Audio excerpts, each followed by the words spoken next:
So I'm guessing you clicked on this video because you absolutely love food, you don't want to give up your favorite foods, and you're looking to lose some weight. We can all relate to this, and I'm going to explain to you in this video exactly how you can do that. Keep eating your favorite foods and things that you can implement into your day in order to speed up the process of losing weight so that you can lose 20 pounds in no time. Just so you know that I'm not chatting out of my ass, I'm a health and performance coach and I've helped hundreds of people to lose over 20 pounds in a very short space of time. A few examples up on the screen: Michael, Oliver, and also Aaron. These transformations were all done in the last few months, so I'm sure you know that I'm worth listening to now. I guarantee that in this video, there are going to be some methods that you've never heard of in your life. So this might be the most valuable video that you watch in 2025. Let's start off with the basics and then I'll move into the hidden secrets that no one really talks about. So without waffling even more, let's just go straight into it. The first thing that you need to do is move more without even doing any exercising. This includes things like 10-minute walks after meals, which is going to boost your metabolism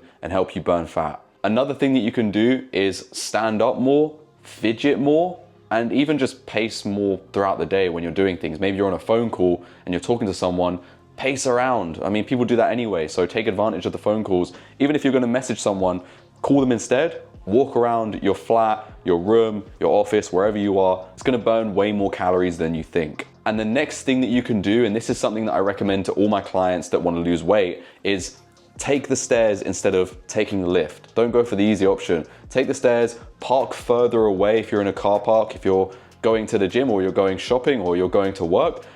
Take the furthest parking spot away so those steps can add up over time and you increase the activity that you're having on a daily basis. Improving the amount of steps that you're doing throughout each day through little adjustments like this can make all the difference in the long run. You have to make sure that you're doing this every single day. So that is everything that you can do to move more without actually doing exercising. The second thing that you can do is eat exactly the same foods, but just adjust your portion sizes. So just don't have as much, but you can eat the same thing. One thing that you can start doing is use smaller plates so that has a psychological effect on your mind to eat less. Another great thing that you can do when you prepare your meal is to fill the first half of your plate with proteins and veggies before you add the carbs. And a huge mistake that a lot of people make who are overweight is the fact that they eat way too quickly. So when you eat, wait 20 minutes before you start to figure out if you're actually hungry. Your brain takes 20 minutes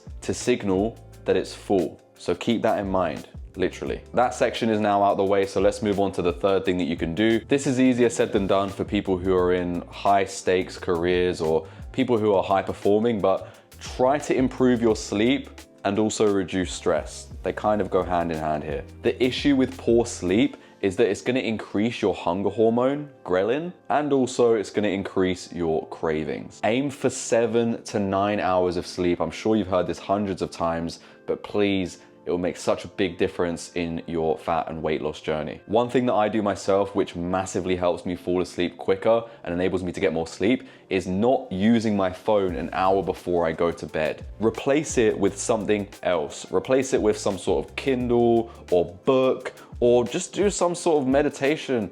Don't use your phone every single night, please. But obviously I know that a lot of people are addicted to their phones in this day and age. And some of you might be thinking, well, I use it for work a lot and it's kind of necessary. I need to have my phone on me at all times. Fine. If you've got absolutely no choice, a few things that you can do is massively reduce the brightness on your phone.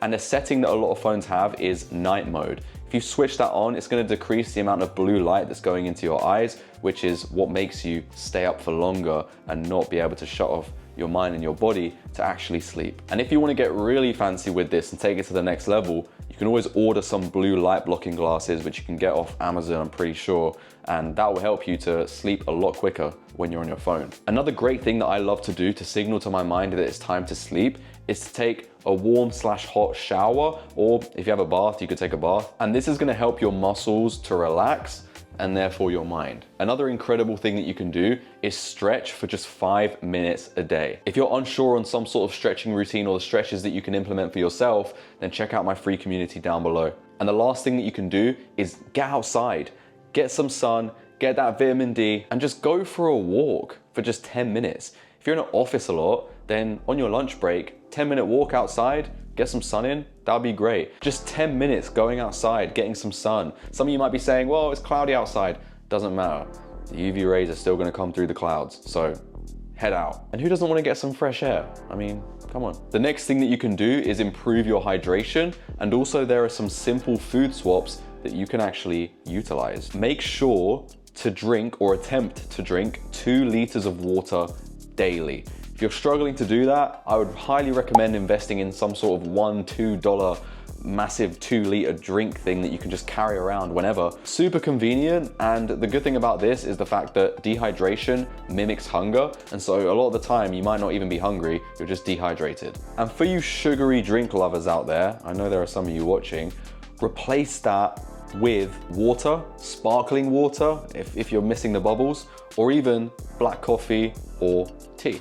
Of course, the other option is to go for the 0-calorie fizzy drinks like Diet Pepsi or Coke Zero, right? And honestly, it's probably the better option if we're being realistic, instead of going for the sugary drinks. But that doesn't mean that you can't stop drinking water. That has to be a necessity. You have to do that. One thing that you have to make sure that you do is swap high-calorie foods for things like fruits, or even just protein-rich options to keep you fuller for longer.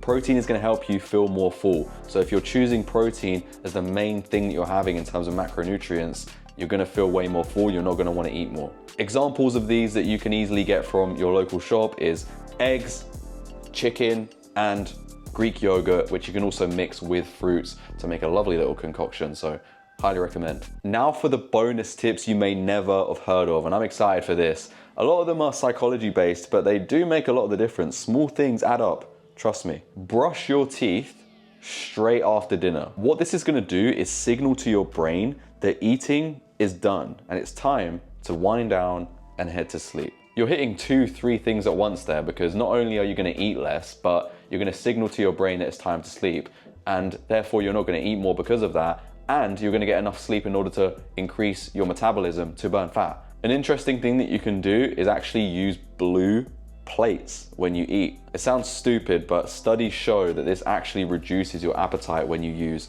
blue plates. If you don't have blue plates, then it's not the end of the world, but yeah, might be something to consider. An underrated thing to do, which I know a lot of you are probably not doing, is to keep the unhealthy snacks out of sight. Out of sight, out of mind, that's a completely true thing. And if they are in sight, then you have to ask yourself why you're buying these things anyway. Another thing you can do is sit down and focus when you're eating. Stop watching TV, stop going on your phone, because what this is gonna do is make you eat more mindless calories. Have you ever just been sitting on your phone or watching TV and you find yourself that you're eating crisps or chips or whatever, and you suddenly realize that you finished the whole bowl or plate that you had in front of you? That could be an extra 500 to even 1,000 calories right there, which will take you completely off track with your weight loss and your fat loss. One of my clients was guilty of doing this as well. They had such a stressful and busy job as a doctor, and what happened was when they came home from very late night shifts, they found themselves watching TV, and they actually started eating things without even thinking about it, to the point where they forgot to even tell me what they had and they didn't even remember. So sometimes you can forget what you even eat, and so actually focusing when you're eating is gonna make sure that you don't eat any mindless things and mindless calories that could really affect your weight loss journey. And yes, even the small snacks count. And for you avid snackers out there that can't even go a day without snacking on something,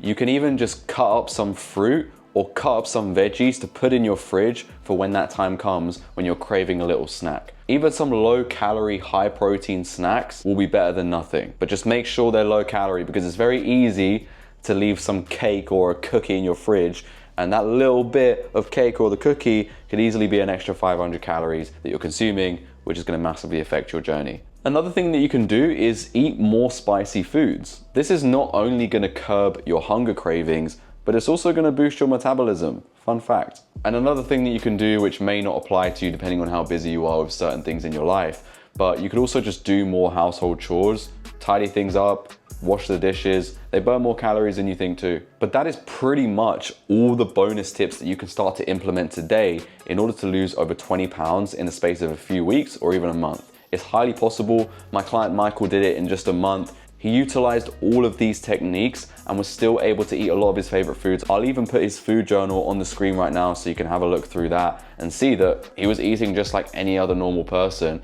having his favorite foods. It was very varied, but he still was able to lose fat, reveal his six-pack, look great on his holiday on the beach. And that is it for today's video, guys. Subscribe if you want to see daily uploads from me in 2025. Yep, you heard that right, daily uploads. Good luck with your fat loss or your weight loss journey, and I'll speak to you guys very soon.